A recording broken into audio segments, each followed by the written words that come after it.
Just like I told you, we're back on stage with Defiance. Nathan Richardson, the executive producer, is joining me. Nathan, welcome to the stage. Thank you for having me. We're glad to have you here. And Defiance is an MMO and a sci-fi show and something, this really intriguing, innovative sort of media project that came out a few months ago, debuted. Yeah. And how's it been going, this cool experiment you guys have undertaken? I mean, it's great. It's more than like a little experiment. It started 5 years ago where sci-fi was thinking like, what should they do next with television shows?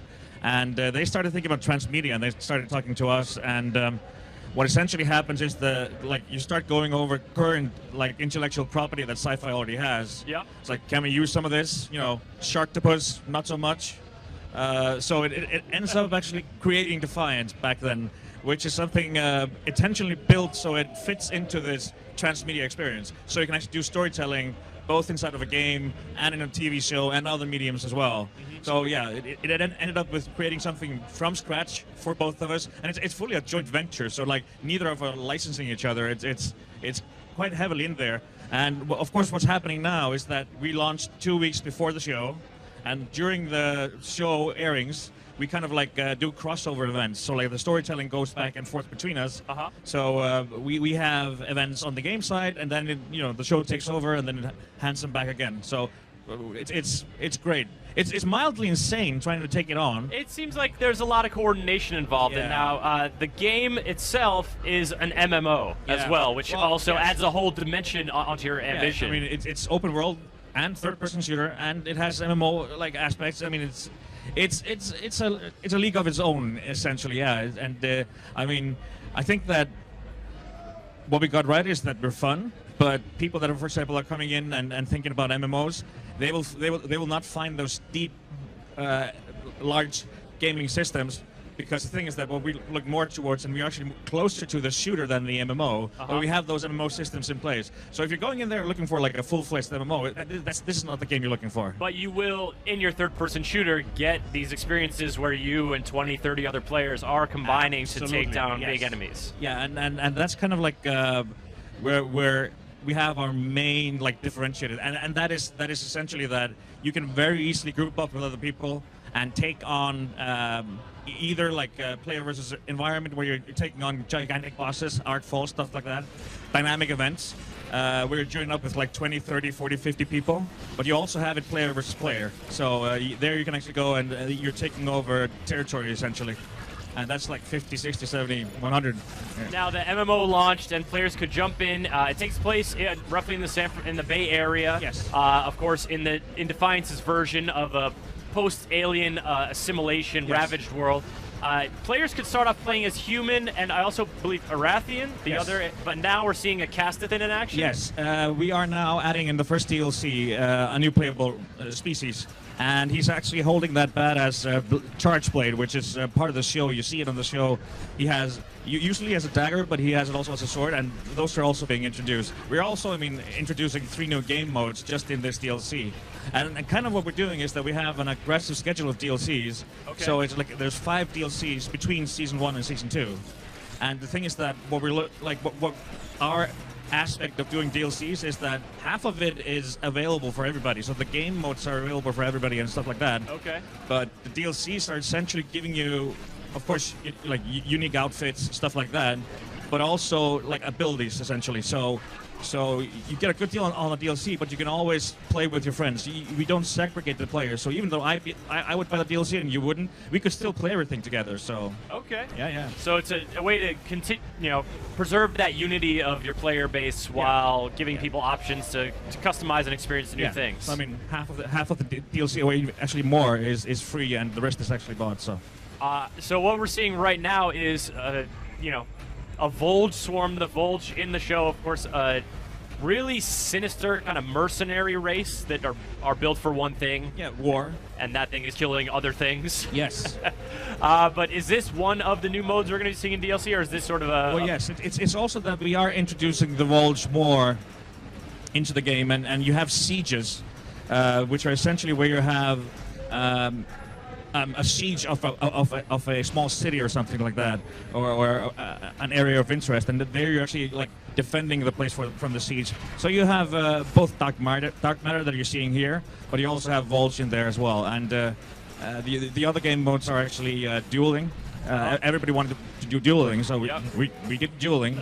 But there's also battle arenas, which is more like you know, like a group of people actually taking on waves of enemies. I mean, it's really easy to expand on game modes because it is just an open world, and we have lots of space, and we have lots of easy functionality that we can add to actually make the game deeper quite easily.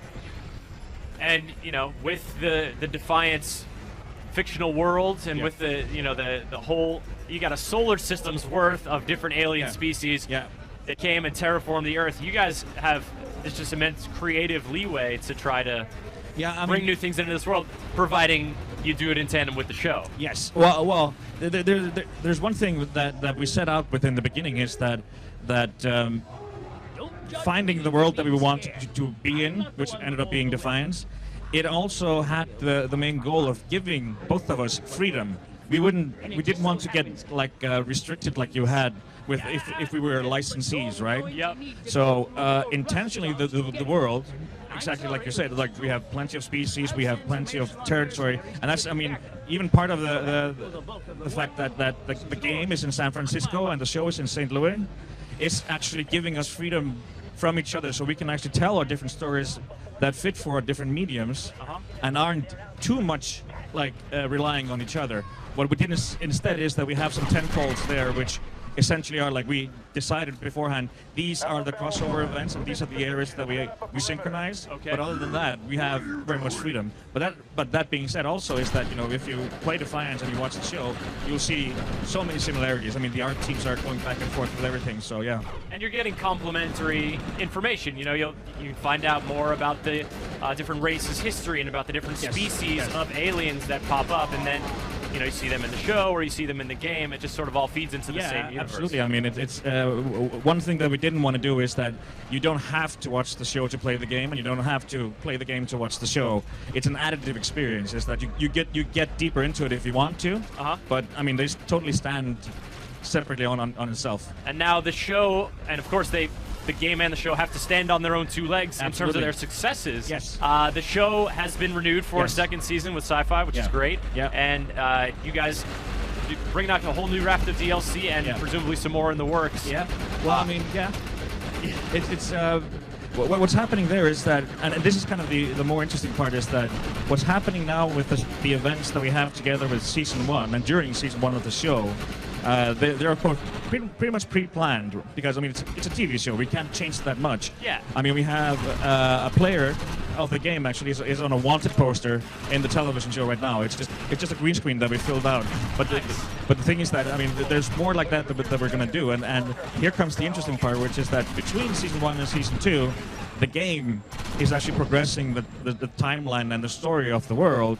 So what happens and what the players do between Season 1 and Season 2, that happens in the show. That's gonna lead into the events that's kick off Season 2. And also on top of that, of course, the tie-ins and crossovers in Season 2 between game and show are going to be even deeper. I mean, we're going to go further than the poster. I mean, we're going to have... Well, yeah, you guys got a season under your belt of working that stuff together. You're only getting better at it, I would imagine. And I mean, we had to limit ourselves this time around. It's like, hey, this is already difficult in so many ways. Let's not make it impossible times 2, right? So we only went with impossible, and we got there. And I mean, it's something that a lot of people have been talking about for a long time, and still are. I mean, you're seeing now Halo coming out as a TV show, and there's more happening. But I mean, it is a huge risk, and you have to be in a position where you have really like intent behind it. So us and Sci-Fi were like, let's just do this shit.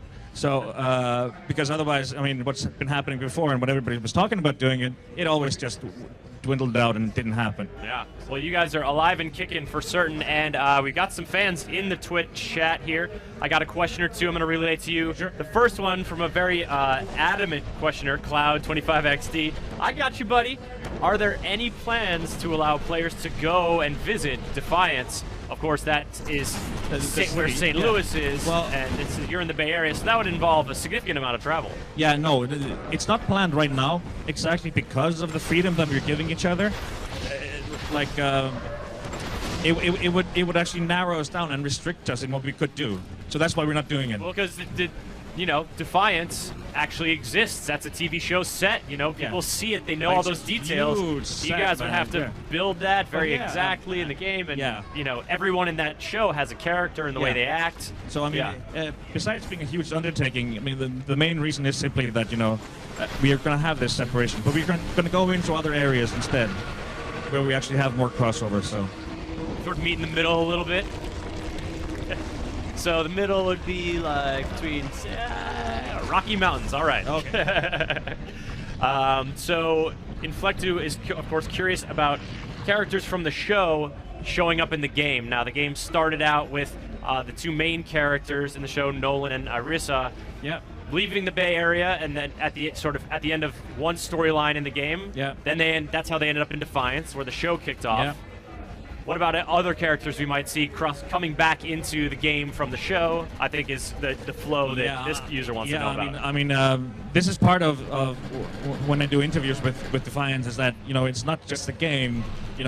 Always have to be very careful because we have a TV show. I can't spoil the plot there. I don't think anybody wants it to either. Game of Thrones, and I would say like, hey, you know what? If you haven't read the book, they all die still. It's like, but no, it's there is a lot of that going to happen more, especially between the seasons, and we'll see characters coming over to Defiance the game, and I mean the main stars. I mean it's even actually like quite awesome because usually you'd see like, okay, yes, there's a TV show being made. It's made up in Canada. We're down in San Diego.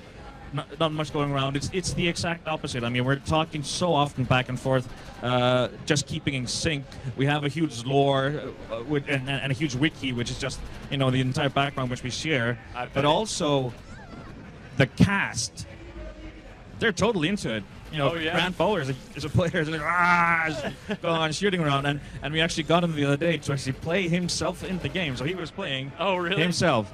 Nice. But yeah, I mean, they're all like, hey, when do I get into the game? It's like, hey, fine by me, let's do it, right? So yeah, you'll see far more of that. Well, I think you're getting some folks in the chat interested in trying it out if they haven't already. So Defiance is on PC, Yes. Xbox 360, Yes. and PlayStation 3. Yes. Is there a trial available for folks who want to test it out on any of those platforms? No, not yet. There was a Steam trial the other day, just for PC. But trying out is something that we actually approach. But it's difficult because it's 3 platforms. It's kind of the story of our lives. Is that doing a game and a show wasn't insane enough, so we added like all 3 platforms. Multi-platform, Yeah, why stop there? Why sleep ever? Yes. Oh God, I'd like to sleep. But that being said, yes, it's natural for us. Online games, they have trials. And the thing is that it's more that we're going through this simply the phase of determining how to do it, when to do it. You'll see some form of trials on all platforms. That's what I expect. All right, Nathan. And when will Defiance players see the DLC and the new playable race coming to Defiance? End of July is currently the schedule, but it's a bit of a juggling thing because of the 3 platforms. So it might actually be staggered and come earlier on some platforms. All right, Nathan, thank you so much for coming you. by, talking Defiance. Thank you. Showing it off. The game's still looking slick, and that show is really entertaining, folks. If you haven't seen it has check it out. Cool chicks that do stuff. And other things. Max Runner Dark Pulse next.